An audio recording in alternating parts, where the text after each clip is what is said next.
Hey folks, for this I'm not going to sit here on the video and explain every single little thing. So if something's not making sense and it looks like I've glossed over it, go back and take a look at the previous two videos on day 1 and day 2, and that should answer those. Instead, what we're going to do is we're going to focus on the newer type situations that we'll see on the second problem. Okay? Tony will pay you $3 for every mile you walk in the walkathon, and he'll also pay you $1 for a bottle of water. Okay, so let's go take this scenario and put it into a summary sentence down here. One sentence to just redo everything. So basically we need to make sure that it's something about $3 for each mile and $1 for the water bottle. Okay, and you can just call it water if you want. But now we have to come through here and take this information and put it into our XY table. For the horizontal tables, just remember that the X is always on top, Y is on the bottom, and then always just start with what's going to happen. Is there a possibility that you could walk 0 miles? Sure. And that means that we need to label that row, right? And what about the second row? Well, that would be how much money is raised. And if you show up and don't walk any miles, but you show up, you're going to get the dollar for the water bottle. And then for each additional mile that you walk, then you will keep getting an extra $3, right? Now, a lot of times people gloss over about what's happening up here on the X column, but it's not always going to be +1, and we will see that on the very next problem. But let's go through and just fill out the rest of this table.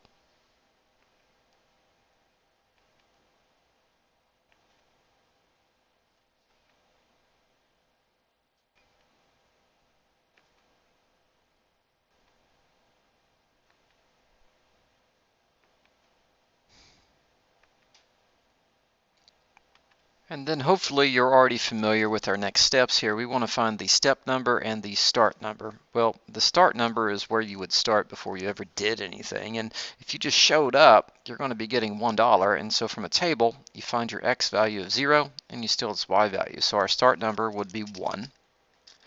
Or basically, we're talking about the thing that happens just once. You're just going to get the $1 one time. But this number, the $3, is going to happen again and again and again. And that's the reason we're going to call your step number the 3. But before we do that, I would like to just go through there and review this one part, because again, it's going to be very special for us to get through on the next problem. When you see this triangle Y, it just means what's happening every single time. You know, what's this ratio that we see happening every single time on the Y side. And if it's adding 3, then you would call it a positive 3. If it was minusing 3, if it was actually going down, you would just put like -3 right there. But we do the same thing on the X side of the table, and a lot of times this is what causes problems. People just kind of overlook this fact. Yes, this does go up by 1 every time. That would be a change of +1. So your change of Y is going up by 3 each time, and your change of X is going up by 1 each time. And yeah, that simplifies. 3 over 1 becomes just a regular 3. And people are like, well, why do I have to waste my time with all of this? Again, the next problem, we'll get into it. So now we're going to take the start number and the step number, and we're going to stick that right here into the equation. And it will always be like this. It's going to be Y equals, and then your step number, positive or negative, sits right here with an X right beside it. And then your start number, sometimes it's positive and we'll use a plus, sometimes it's negative and we'll use a minus instead of the plus. That's the reason I've kind of got that sign attached with this. So let's go find our start and step number. And it was a +1. Again, you can find it here on the table by finding the Y value wherever you see an X is 0. So you'd steal it right there.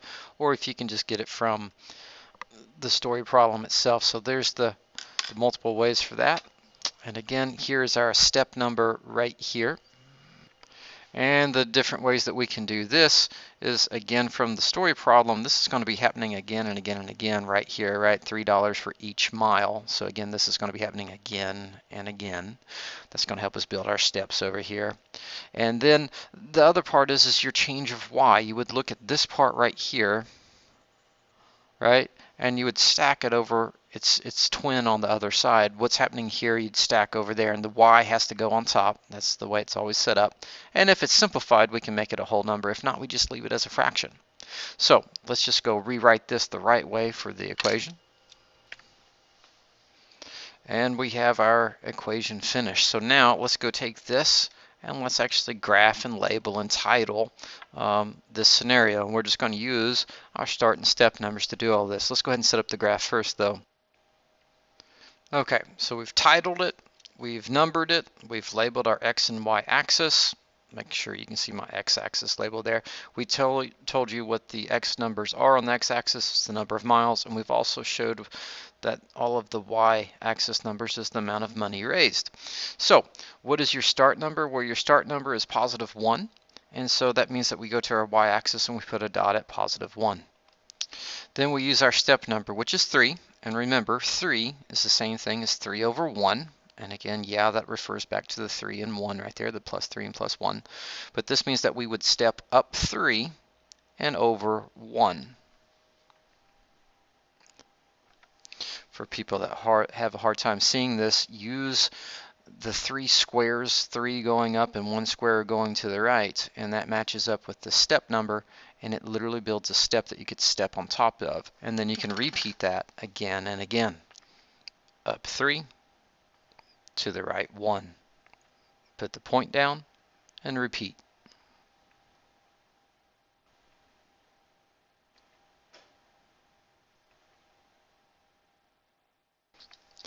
When you've run out of space on your graph, then just come back and connect all of your points with a straight line. So again, this red line that we're using, that's the actual graph of the line with these points. The green steps is just a learning tool to help you see about how to go from your starting point and to step up to the next point. Okay, so you really don't need to show these green steps, and in fact we hope in due time that you'll feel comfortable enough to do this without showing those. Anyway, this is the graph of the first Tony's problem. Let's flip it and look at the second one on the back. Tony will pay you $3 for every 2 miles you walk in the school walkathon. He will also pay you $1 to simply show up to create an air of excitement. So let's summarize that.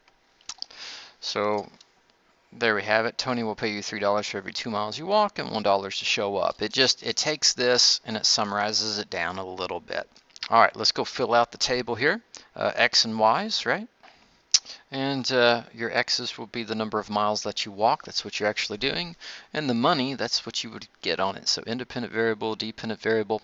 What happens if you just show up and don't walk any? Well, you would walk 0 miles and you get $1 is what I'm hoping that you would reason. And if you walked 1 mile, then he would pay you how much? I don't know. It says $3 for every what? 2 miles. So instead of putting it as this, like we have in the past, we have to adapt to this situation. So I would say, look, if it goes from 0 and then we're not going to get paid till we hit the 2 mile mark, let's put a 2 here instead. But then that means that this isn't a +1 now, it's a +2. And if we walked 2 miles, it says that we're supposed to get paid $3. So I'm going to add $3 onto the 1 that we got paid to show up. So obviously we're going to get $4 after we walked 2 miles with that $1 show up fee, right? And again, I want this to be very matter of fact. I want it to be simple to understand the process. You take the story problem, you break it down into a nice summary sentence, and then you use common sense to start working this out. And you don't panic if it's a little bit different. You just go with what your summary sentence says should be happening. Let's go on down the line and fill out the rest of this. If you walked another 2 miles, that'd get us 4, and he'd pay us another $3. So that'd get us 7, and it just keeps going.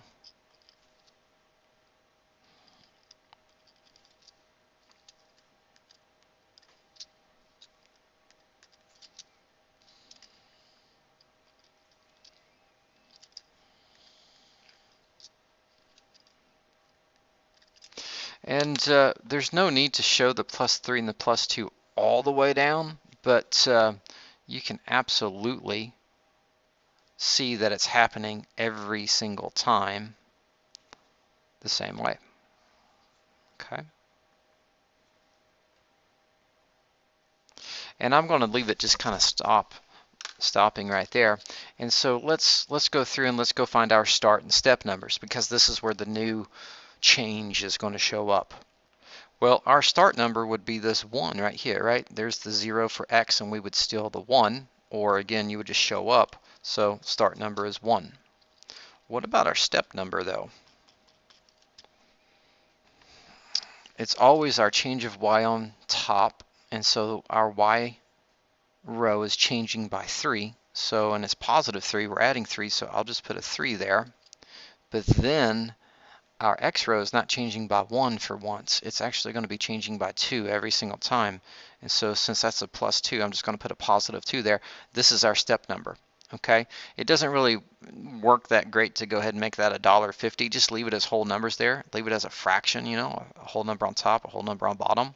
And so your step number is going to be 3/2. There's nothing to simplify it down to. So let's go and take our step number and our start number and just slip that into our same setup there. It'd be step number times the x, right? Y equals step number times the x. And then what's our start number? Oh yeah, positive 1, so we put a plus 1. So let's go and graph this using this weird step number, and hopefully you'll see that it's not a big deal. So since our start number is 1, we're going to come right here and place a dot at 1 on the y-axis, not the x-axis, the y-axis.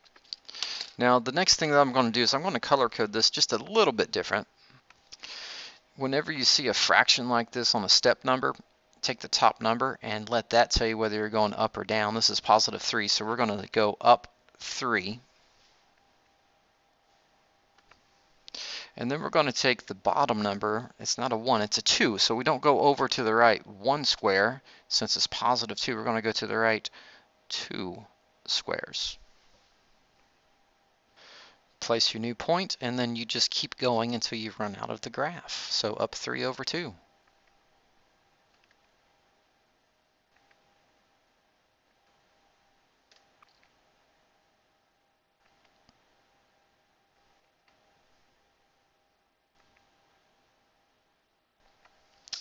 And the thing that I just want to repeat is the fact that the step number is repeating itself over and over and over again. It stays constant, okay? And if we had more room on the graph, we could keep going for the rest of our lives. The start number happens only once, and it's on the y-axis. And I know we've said that a bunch, but I can't say that enough. And now if we just come through and just connect your points, you've graphed it. And you know, our x is shown us to be the number of miles, so this is the number of miles. And literally, if you took the number 4 and multiplied it by 3/2, you would get 6, and then 6 plus 1 is 7. So at 4 miles, you have $7, and that's what this point represents. You take its x number and its y number, and you just slap the values of what the x and y numbers are supposed to represent, and then it gives you a story to tell. It tells you what's happening at each point, okay? Don't be concerned with these step numbers when they're fractions. Just take them and use them. And in fact, let's go look back at this one again. When you don't have a fraction for your step number, technically, in order to be able to go and do this graphing, you have to take the step number that's a whole number and just slap a 1 underneath it, which makes it a fraction. So really, the step numbers are better off when they're fractions for us. And of course, make sure you title and label your x and y axis for all of your different graphs that you do.